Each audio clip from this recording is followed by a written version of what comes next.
Hi, how you doing? Welcome to another episode of Tell Me a Story, Storytime with Lack. And today, joining us on the yellow sofa is my best bro, Harvey, who is going to be telling me one of the... What I feel like this is actually one of the wildest stories I've heard.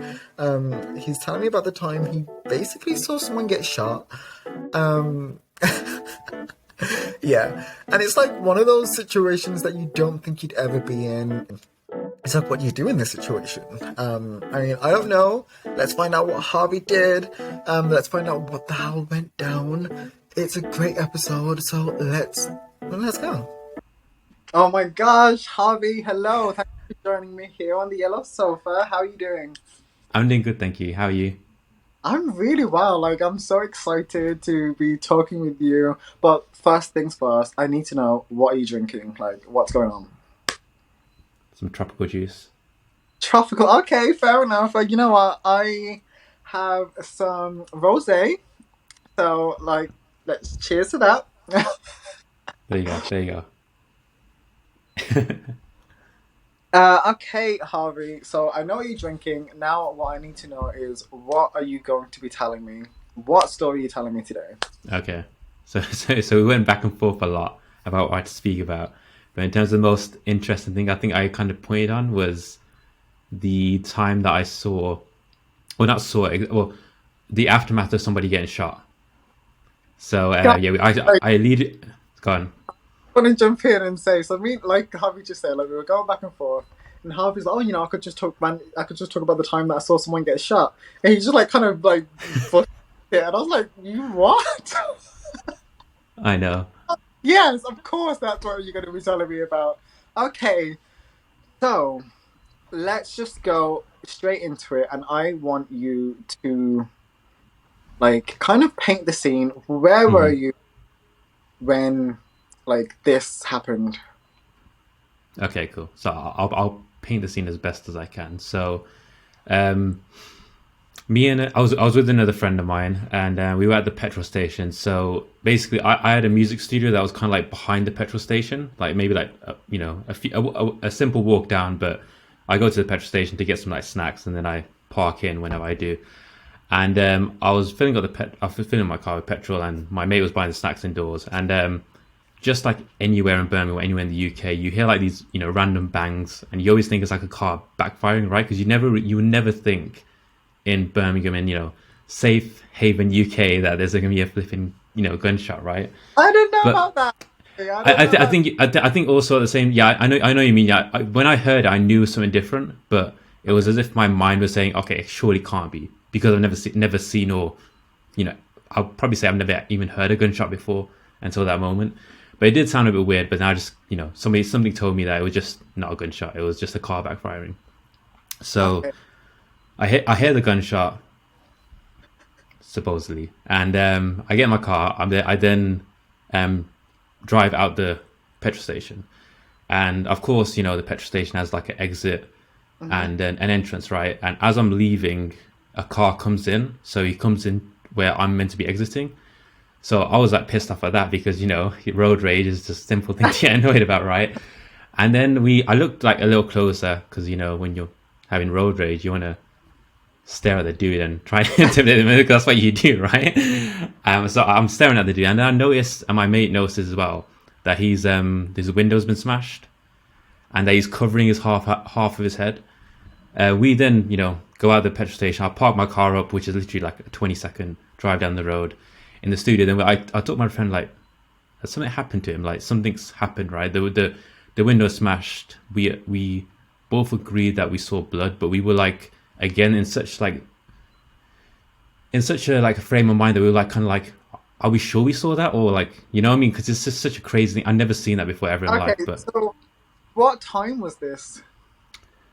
oh god, it's probably like maybe like 8, 9 ish evening time. So yeah, night Oh, time. okay. Yeah, yeah. So yeah, I guess that's why probably we were thinking, did we actually see what we saw? Because it was nighttime. The only thing we could see is him, but like the light reflecting off him, right? So we Hmm. park the car up, and then we think to ourselves, we should go back and just make sure he's okay. And mind you, we just walk because it's not a far walk at all.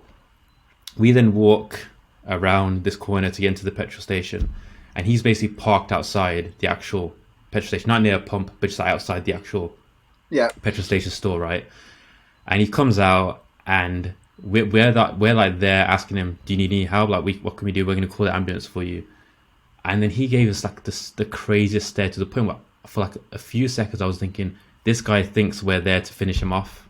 Oh no. So like honestly, when I think about the situation, this like literal moment, I was thinking like all sorts of things. Like, he thinks that we're there to finish him off, or I was also thinking that whoever shot him Is will that come back around and see that we're helping him, and then we'll fucking get shot. Like, so like, I was thinking all these kind of things. That was when I realized, okay, hold on, maybe helping him was maybe the wrong thing to actually do in the situation, because I just had no idea. But we felt as if it was the right thing to do, to go back and see if he was okay anyways.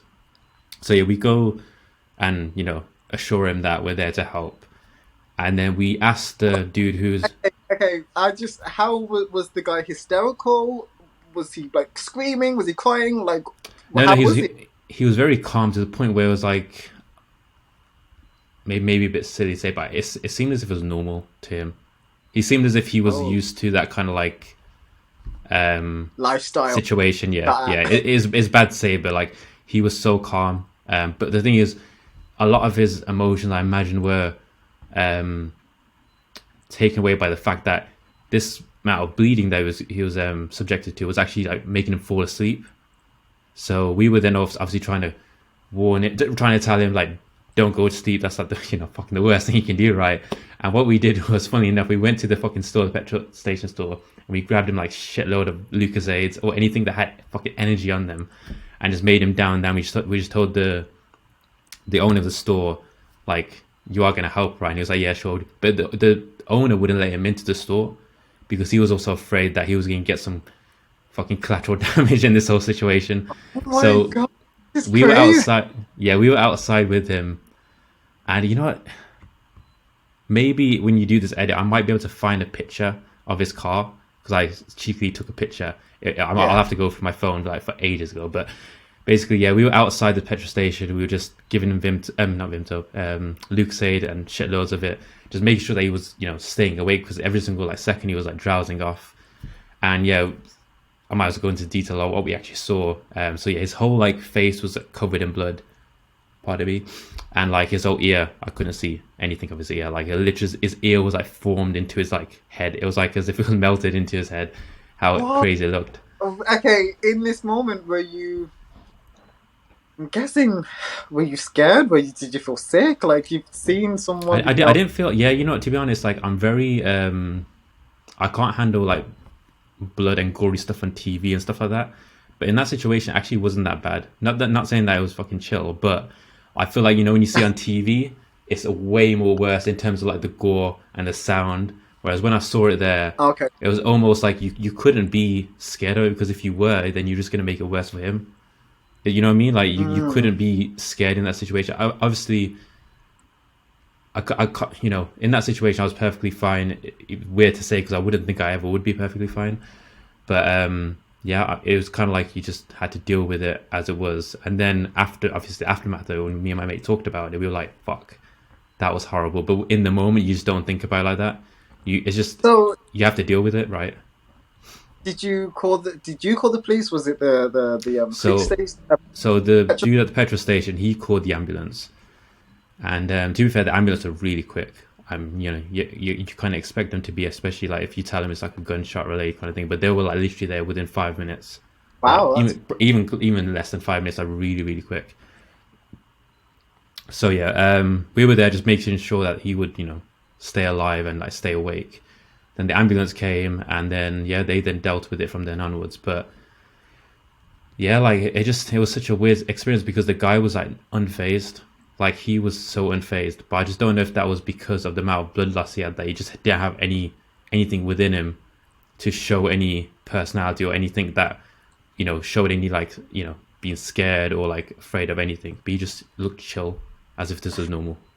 okay, so Harvey. So this is so insane. So you basically see a guy get shot, and you help him out. You give him all the Lucasade in the world.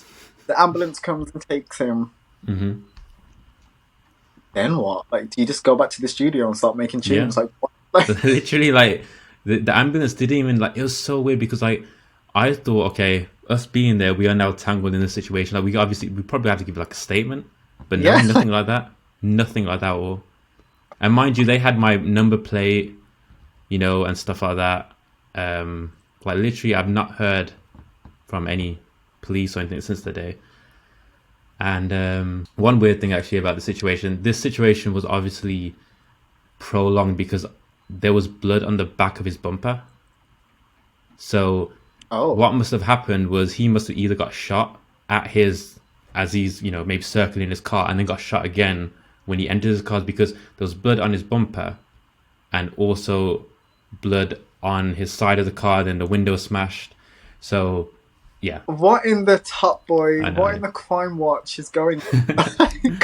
And did this happen in Oldbury, by the way? So yeah, Which is in Birmingham, if anyone doesn't. That's in Birmingham, right? yeah, Birmingham, yeah, Birmingham. Yeah. Yeah, and to be fair, people have always said it's a Wow. rough area, but like, when you just grow up in the area and you just like you end up like walking around the area all the time since you were a kid till whatever age, you just Yeah. it's rough, but you always think to yourself, okay, it's not gonna ever happen to any situation where I'm in, right? It's gonna happen in some like random corner of the area where it's gonna be away from the public. But no, like this was literally at a busy petrol station, and yeah, we just got like kind of like jumped into it. But by the way, Oh, just to add on, my mate, right, who was also there with me the entire time, I would say that he's probably the biggest dude I know. Like he's hench as fuck. So if I had just got shot and I saw this dude walking up to me, I probably would have been thinking that this dude is there to finish me off. So, like, I was there, like, all calm and kind at the back, like saying, "We'll help you." But my mate here, like, he was also like, "I'll help you," but he is like a big guy. Like, he probably looked terrifying to him. So, yeah, that didn't make any more better as well. was it? Do you know if it was like reported on? Did you see it in the news? Because I So yeah, literally would yeah, have been scouting Twitter. yeah. So I saw it Like, on the news the day after, but I actually don't know if the dude survived or not. But I did see on Birmingham News or whatever Birmingham related website saw it on that there was a shooting in Oldbury, and yeah. But I don't know if I literally to this day I don't know if he survived or not. But yeah, wow, if anyone who got shot in Oldbury I know. Yeah, few years ago watching this, please come forward so we know that you're alive. Yeah, that you're alive. But I'm just thinking, like, in that situation, I don't know how I would react because you actually said something that's kind of interesting. You said that, like, not many people might have, like, helped in that situation. Like, that's yeah, a very kind of thing that you're putting yourself into. You don't know what, he could have a gun. You don't know if the person yeah. who, like, shot him, you don't know what's, um, do you But know, the like, thing is, right? Like, even though like everything I said there kind of like made sense, I heard a gunshot, a guy comes in, his car's smashed. In my head, in that moment, I didn't even like think about the gunshot being connected because in my head, don't forget, I was still thinking that gunshot was like a car backfiring. mm, So in my head, I didn't really connect the dots. All I saw when we saw him was a dude bleeding his life out, and we need to go help him. And we didn't really think, okay, it was the gunshot, or we didn't. We just thought, okay, this dude has either crashed or he's just I don't know. It's like, we just didn't really think about it. Like we just thought, something is wrong with this dude. We have to go help him. And then when we came there, and then we kind of like got an idea of the situation, we're like, fuck, that sound was a gunshot. This dude literally got shot, and it all obviously all made sense when we saw everything. We saw his side of the face and whatnot. But yeah, I think it would have been interesting to see had I been alone, would I have actually gone back? Because I mm, was with somebody, it made the decision a lot more easier. Because I think when you're with someone, you can kind of like share that. Yeah, you know what I mean, right? But if I was on my own, and yeah, I don't know, why would I have to be in the situation again, which I don't want to be, but that's so interesting. How someone, or do you just, like, say, fuck this and drive off? Like, I think it's yeah, very telling of I mean, it just tells, like, how people deal with, just craziness like this. I mean, I've never been in that situation. I've never witnessed anyone with a gun wound. So I don't know what I would do, but Harvey, that sounds To be fair, I've never actually absolutely. experienced like yeah, like aside from like the gun wound one, I've never experienced somebody about to die as well like that. I can imagine somebody I don't know so you hear like people having like asthma attacks and stuff like that, and those situations are also probably difficult because you think to yourself as an outsider, what do you do? Like if you don't know what to do in that situation, that will be like a horrible situation to be in. But that was the only time in which that was the first time, sorry, that I was in a situation where I was like, okay, this dude, if he falls asleep like in that split second, he's probably dead, Wait, right? wait, Like wait, that's wait, how we thought about it. rewind, because you just said that's the first time. So has there been any more incidents? No, no, no. So sorry, I didn't mean like that. Oh, I was about No, to. I mean that's the only time. Sorry, yeah. I'm trying to think. Have I experienced another one? But no. Okay, I wasn't sure if you were gonna tell me you went to the next petrol station and something else happened. Like, oh god, oh god. But wow, yeah, that's such a crazy story. I had to hear all of it. It was just the way that you so casually were like, maybe I should tell the story about when I got out. It's just like, yes, When like enough time has passed, it's like you don't even like think of it as like a story anymore. It's like okay, that happened. On to the next one. But then you forget. Like now I'm explaining it now. I'm realizing shit that was a mad story, but I've already explained it to like some people, and it's like I've already kind of like gone through the process of explaining. So now it just doesn't seem that deep to me, right? mm. I've already explained it enough, but yeah, when now I'm explaining it again, it's like wow, yeah. Was there any point, even during or after, that you felt scared? Yeah, I think as soon as we cut the corner to then be in his eyesight, it was when I actually got scared because his stare was like so like how do you explain it?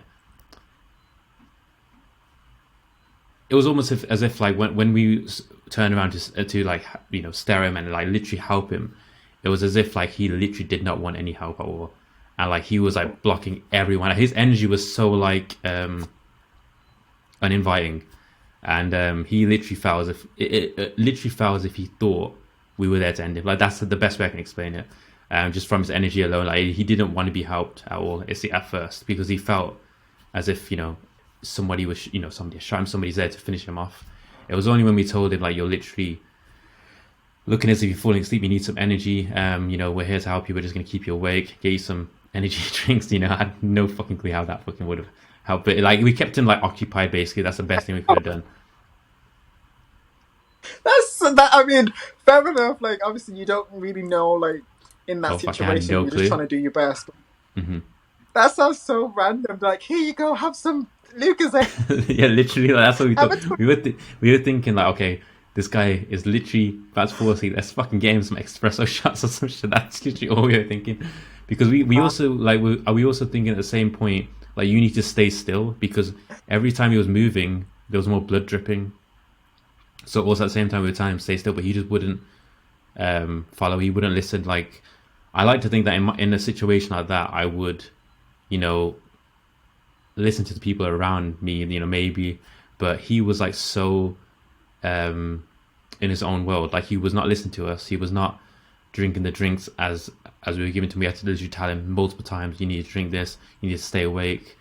He was just in his own world, as if he was like kind of dealing with it internally. He just didn't give a shit about anything else in the world at all. But after so many times of telling him is Wow. when he kind of like gathered that, okay, hold on, I'm in a situation. And yeah, but he was just walking around, like literally walking around whilst flipping half his head is freaking gone. Yeah, insane.